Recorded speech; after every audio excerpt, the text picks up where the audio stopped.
ہم نے دیکھا کہ بسا اوقات جو بندہ بیمار ہوتا ہے اس کے ساتھ اوپر والے ظلم کرتے ہیں. ظلم کا کیا مطلب؟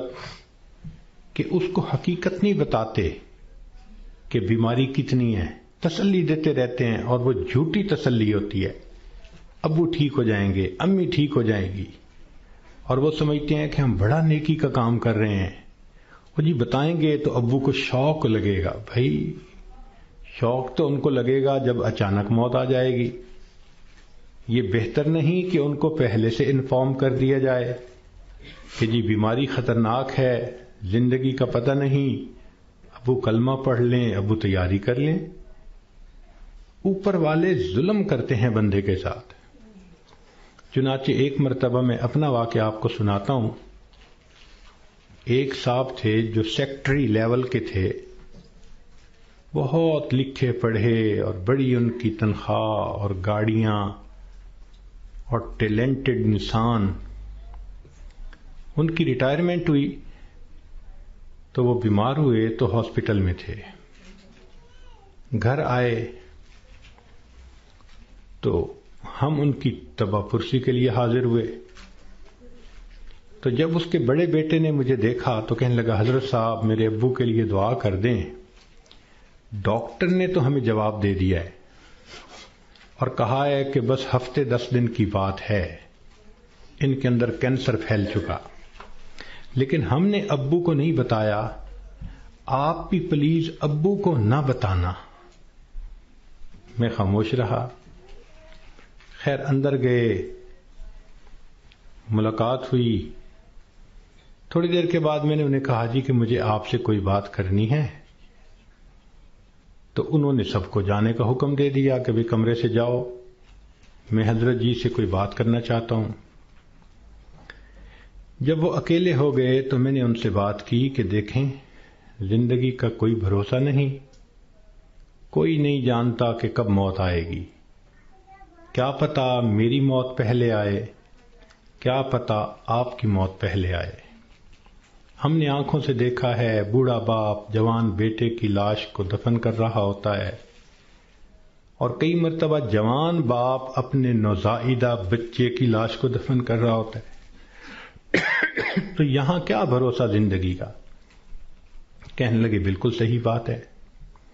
میں نے کہا کہ بات یہ ہے کہ آپ کی جو رپورٹیں ہیں ان سے پتہ چلتا ہے کہ آپ کے اندر کینسر بہت پھیل چکا، اور ڈاکٹروں نے ہفتہ 10 دن کا وقت دیا ہے، تو بہتر یہ ہے کہ آپ تیاری کر لیں. یہ بات سنتے ہی اس کی آنکھوں میں چمک آ گئی اور وہ مجھے کہنے لگا کہ حضرت صاحب آپ نے سچ کہا. یہ سارے لوگ مجھے جھوٹی تسلیاں دے رہے تھے، مجھے کنفیوز کر رہے تھے. میرا دل کہتا تھا کہ میری بیماری خطرناک ہے، اور یہ اوپر والے کہتے تھے، رپورٹ بھی نہیں دکھاتے تھے، کہتے تھے بس ٹھیک ہو جائے گا، آپ فوراً ٹھیک ہو جائیں گے. تو اللہ آپ کا بھلا کرے، آپ نے مجھے بتا دیا. میں نے تو اب اپنے پوتے پوتیوں کو، نواسے نواسیوں کو دیکھ لیا. کتنا بندے نے رہنا ہوتا ہے، تو چلو مجھے اندازہ تو ہو گیا. اب یہ کہہ کر انہوں نے دروازہ کھلوایا. جب بیٹا آیا اور اس کو پتہ چلا کہ حضرت صاحب نے تو بتا دیا میرے ابو کو، تو وہ میری طرف دیکھنے لگے. میں نے ان کو کہا کہ بچے غصہ نہ کرو، میں نے تمہارے ساتھ بھلا کیا ہے. اللہ کے اس بندے نے سارے گھر والوں کو بلایا اور ان کو کہا کہ دیکھو بھئی میری بیماری کی یہ حالت ہے کہ میرے پاس صرف 6-7 دن ہیں. اب ایسے کرو کہ جو میری زمینیں تھیں، جائیدادیں تھیں، مکان تھے اور وہ میرے نام تھے، سارے نکالو. میں اپنی وراثت کو بچے اور بچیوں میں شریعت کے مطابق تقسیم کرتا ہوں تاکہ میرے بعد جھگڑے نہ ہوں.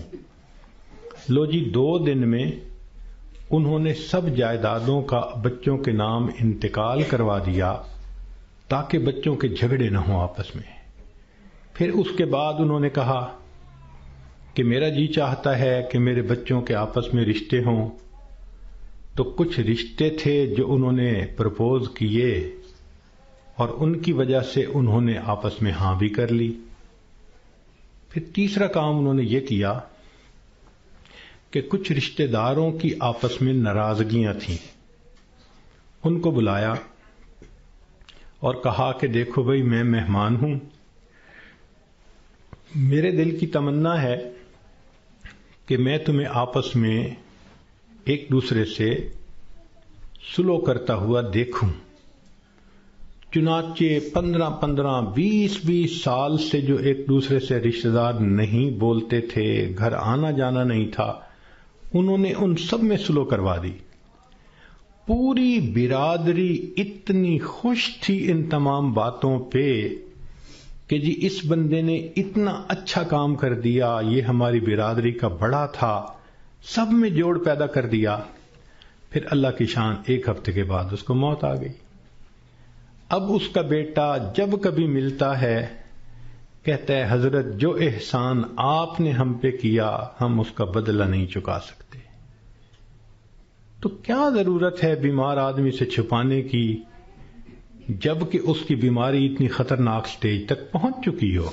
ہم مسلمان ہیں، یقین ہے کہ ہم نے جانا ہے، تو اس بندے کو غفلت میں موت آئی اور وہ کلمہ بھی نہ پڑھ سکا تو پھر اس کو دکھ ہوگا نا، بتانے سے تو دکھ نہیں ہوتا۔ تو اس لیے شریعت نے کہا کہ جب کسی کو موت آنے لگے تو اس کو کلمے کی تلقین کیا کرو۔